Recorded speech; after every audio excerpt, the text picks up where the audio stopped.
देखो यार, अगर तुम लोग सीएम पंक के फैन हो तो ये वीडियो तुम्हारे लिए मस्त सी होने वाली है, क्योंकि गाइस सीएम पंक के डब्ल्यूडब्ल्यूई में रिटर्न के काफी सारे रूमर्स के बाद सीएम पंक ने फाइनली डब्ल्यूडब्ल्यूई पर उनका रिटर्न स्टेटस कंफर्म कर दिया है। एडब्ल्यू के लास्ट नाइट शानदार डायनामाइट के बाद डायनामाइट सामने आ चुकी है। एमजीएफ एडब्ल्यू के किस पेपर व्यू पर उनका टाइटल हारेंगे, इसको लेकर बहुत बड़ा खुलासा हो चुका है। एनजेपीडब्ल्यू के दो बड़े चैंपियन एनजेपीडब्ल्यू को लिप करके डब्ल्यूडब्ल्यूई पर जाने वाले थे। ब्रॉक एडरसन के एडब्ल्यू से बाहर जाने के बाद ब्रॉक एडरसन का फ्यूचर कंफर्म हो चुका है। तो गाइज वहीं सीएम पंक के बर्थडे के ऊपर एडब्ल्यू के मल्टीपल रेसलर ने सीएम पंक के बर्थडे को लेकर रिएक्ट किया है। तो गाइज चलिए बिना किसी देरी के शुरू करते हैं इस वीडियो को, और सबसे पहले बात करेंगे डायनामाइट के व्यूअरशिप की। बात करें एडब्ल्यू के डायनामाइट के व्यूअरशिप की, तो गाइज जैसा कि आप लोग को याद होगा लास्ट वीक जब एडब्ल्यू ने उनका डायनामाइट किया था, तो गाइज लास्ट वीक एडब्ल्यू के डायनामाइट शो को करीबन 9,01,000 व्यूअरशिप मिली थी, जो कि एडब्ल्यू डायनामाइट की one of the highest viewership थी। बट गाइज यहीं इस हफ्ते जब एडब्ल्यू के डायनामाइट शो के ऊपर एडब्ल्यू ने ओकाडा, रिक फ्लेयर और आरबीडी जैसे लेजेंड को लाया, तो गाइज एडब्ल्यू के इस हफ्ते डायनामाइट की व्यूअरशिप बढ़ने के बजाय लास्ट वीक के मुकाबले करीबन 1.5 लाख से कम हो चुकी है, क्योंकि गाइज इस हफ्ते एडब्ल्यू के डायनामाइट को मात्र 7,74,000 लोगों ने देखा है। और गाइज जहां एडब्ल्यू के इस हफ्ते डायनामाइट शो के ऊपर रिक फ्लेयर ने उनका डेब्यू किया, तो गाइज वहीं एडब्ल्यू के इस हफ्ते डायनामाइट के व्यूअरशिप मात्र 7,74,000 है। और गाइज ये कहना बिल्कुल भी गलत नहीं होगा कि एडब्ल्यू के इस हफ्ते का डायनामाइट शो जिस तरीके से हुआ था उसके मुकाबले व्यूअरशिप काफी कम है। यहाँ पर रेसलिंग ऑब्जर्वर डेव मेल्जर का ये कहना है कि एडब्ल्यू के इस हफ्ते का डायनामाइट शो एनबीए के साथ हेड टू हेड कंपीट कर रहा था और इसीलिए डायनामाइट के व्यूअरशिप डाउन हो चुकी है। बट गाइज मुझे ये कहने में कोई भी शक नहीं है कि एडब्ल्यू के इस हफ्ते के एनएक्सटी शो की व्यूअरशिप एडब्ल्यू डायनामाइट के मुकाबले ज्यादा थी। और जहां एडब्ल्यू के डायनामाइट शो के ऊपर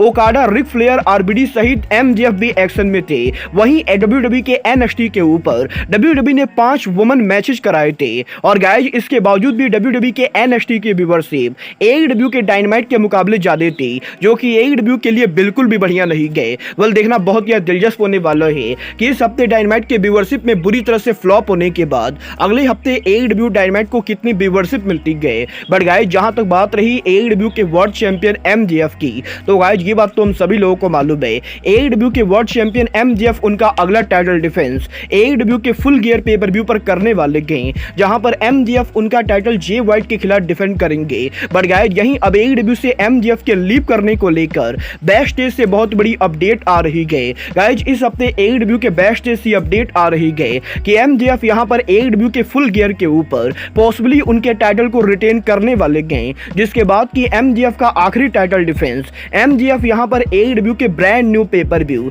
एडब्ल्यू वर्ल्ड एंड पर करने वाले हैं, जो कि एडब्ल्यू कंपनी करीबन 30 दिसंबर को करेगी। और गाइज क्योंकि एडब्ल्यू का ये नया पेपर व्यू 30 दिसंबर को एमजेएफ के होम टाउन पर होने वाला है, तो गाइज इसलिए एडब्ल्यू के बैक स्टेज से रिपोर्ट आ रही है कि पॉसिबली एडब्ल्यू के इसी पेपर व्यू के ऊपर एमजेएफ एडब्ल्यू में उनका वर्ल्ड टाइटल हारेंगे। और क्योंकि एडब्ल्यू के अंदर एमजेएफ एडब्ल्यू में और डब्ल्यूडब्ल्यूई में कॉन्ट्रैक्ट के बिडिंग वॉर को लेकर काफी सारी बातें करते गए, तो गाइज इसीलिए अगर सच में एडब्ल्यू के अंदर एमजेएफ ने अभी तक सच में कॉन्ट्रैक्ट साइन नहीं किया है, तो गाइज पॉसिबली 30 दिसंबर वो आखिरी दिन होने वाला है जब एमजेएफ हमें एडब्ल्यू पर देखने को मिलेंगे। और गाइज एडब्ल्यू के बैक स्टेज से रिपोर्ट आ रही है कि एडब्ल्यू के अंदर अगर एमजेएफ ने कॉन्ट्रैक्ट साइन भी कर दिया है, तब भी टोनी खान बिडिंग वाली स्टोरी लाइन को चलाने के लिए एमजेएफ को 30 दिसंबर को हराने वाले हैं, जिसके बाद कि एमजेएफ लंबे टाइम तक एडब्ल्यू के टेलीविजन से गायब रहेंगे। और गाइज अगर टोनी खान एमजेएफ को साइन कर चुके हैं, तो एमजेएफ कुछ दिनों बाद उनका शॉकिंग रिटर्न करेंगे। और अगर टोनी खान ने एमजेएफ को साइन नहीं किया है, तो एमजेएफ एडब्ल्यू कंपनी को लीव करके डब्ल्यूडब्ल्यूई को ज्वाइन करेंगे। गाइज देखना बहुत ही दिलचस्प होने वाला है कि अगर सच में 30 एमजेएफ उनका टाइटल हारने वाले हैं, तो गाइज एडब्ल्यू का वो कौन सा रेसलर होता है जो एमजेएफ को हराकर 30 दिसंबर को एडब्ल्यू का ब्रांड न्यू वर्ल्ड चैंपियन बनता है। गाइज जहां तक बात रही रेसलर्स के लीव करने की, तो गाइज ये बात तो हम सभी लोगों को मालूम है, एडब्ल्यू सुपरस्टार ब्रॉक एडरसन के एडब्ल्यू कॉन्ट्रैक्ट के ओवर होने के बाद टोनी खान के ब्रॉक एडरसन को नया कॉन्ट्रैक्ट नहीं देने की वजह से ब्रॉक एडरसन ने एडब्ल्यू कंपनी को लीव कर दिया है। और अब जबकि ब्रॉक एडरसन एडब्ल्यू कंपनी को लीव कर चुके हैं, तो गाइज फाइनली इस हफ्ते फाइटफुल की तरफ से ब्रॉक एडरसन के फ्यूचर को लेकर तगड़ी अपडेट आ रही है। गाइज फाइटफुल सेलेक्ट ने इस चीज को कंफर्म किया है कि ब्रॉक एडरसन के एडब्ल्यू कंपनी को लीव करने के बाद AEW के बाहर मल्टीपल कंपनी ब्रॉक एंडरसन को अपनी कंपनी पर लाना चाहती गई और गाइस अमेरिका की some of the top independent wrestling companies की तरफ से ऑलरेडी यहां पर ब्रॉक एंडरसन को कॉन्ट्रैक्ट ऑफर आ रहा है और इस चीज के भी तगड़े चांसेस है कि बहुत ही जल्द WWE के NXT के ऊपर भी WWE कंपनी ब्रॉक एंडरसन को लाने की कोशिश करेगी। मतलब ये तो आने वाला टाइम बताएगा कि ब्रॉक एंडरसन WWE NXT पर उनका डेब्यू करेंगे या नहीं। बट गाइस जहां तक बात रही WWE के रेसलर्स को साइन करने की, तो गाइस यही इस हफ्ते NJPW सुपरस्टार तमा तोंगा और हिको लियो के WWE के ज्वाइन करने को लेकर बैक स्टेज से बहुत बड़ी अपडेट आ चुकी है। गाइस फाइटफुल सेलेक्ट ने इस चीज को कंफर्म कर दिया है कि NJPW के current IWGP NEVER openweight champion और NJPW के current IWGP strong tag team champion Hikuleo और तमा तोंगा ये दोनों इस साल के शुरुआत के ऊपर NJPW कंपनी को लीव करने वाले थे। और गाइस इस साल NJPW के रेसल किंगडम के बाद WWE कंपनी तमा तोंगा और हिको लियो दोनों को अपनी शो पर लाने वाली थी और WWE की तरफ से तमा तोंगा और हिको लियो दोनों को लाने को लेकर कॉन्ट्रैक्ट ऑफर भी दिया गया था, जहां पर WWE कंपनी पॉसिबली हिको लियो को NXT पर लाती तो गाइस वहीं तमा तोंगा डायरेक्टली मेन रोस्टर पर डेब्यू करते। और क्योंकि यहां पर तमा तोंगा और रोमन रेंस की लंबी हिस्ट्री गए तो गाइस पॉसिबली तमा तोंगा WWE के अंदर ब्लड लाइन का भी हिस्सा बन सकते थे। बट गाइस जब यहां पर WWE ने तमा तोंगा और हिको लियो को ऑफर दिया तो गाइस यहां पर तमा तोंगा और हिको लियो ने WWE के ऑफर को रिजेक्ट कर दिया और गाइस तमा तोंगा ने WWE के ऑफर को ठुकरा के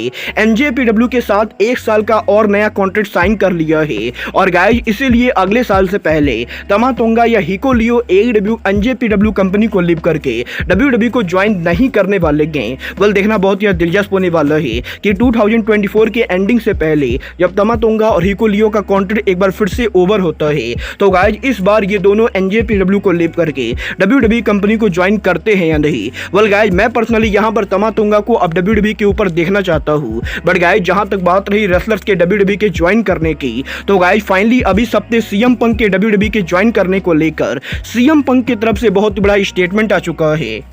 ये बात तो हम सभी लोगों को मालूम है, जब से टोनी खान ने CM पंक को AEW से फाइट किया है तब से इस चीज को लेकर लगातार रूमर चल रही गए कि CM पंक पॉसिबली WWE के ऊपर वापस जाने वाले गए। और क्योंकि WWE का survival series pay per view CM पंक के होम टाउन के ऊपर हो रहा है तो गाइस पॉसिबली WWE के इस पेपर व्यू के ऊपर CM पंक उनके होम टाउन पर WWE पर रिटर्न करेंगे। वेल यहाँ पर पंक के WWE पर रिटर्न के इन सभी रूमर्स के बाद फाइनली आज यहाँ पर CM पंक के अमेरिका में लेटेस्ट इंटरव्यू के अंदर CM पंक ने उनके इंटरव्यू में WWE पर रिटर्न को लेकर बात की गई, जहां पर जब CM पंक के इंटरव्यू के अंदर CM पंक से इंटरव्यूअर ने यह पूछा कि क्या वो यहां पर WWE के सर्वाइवल सीरीज के ऊपर शिकागो में WWE पर रिटर्न करने वाले गए, तो गाइस इसके जवाब में CM पंक ये कहते गए कि CM पंक को नहीं लगता है कि वो WWE के सर्वाइवल सीरीज पर आ पाएंगे क्योंकि WWE का survival series pay per view already sold out हो चुका है। और गाइस यहां पर बेसिकली CM पंक जोक करते हुए ये कहते गए कि WWE के सर्वाइवल सीरीज पेपर व्यू के ऊपर CM पंक टिकट खरीदकर शो को नहीं देख सकते गए।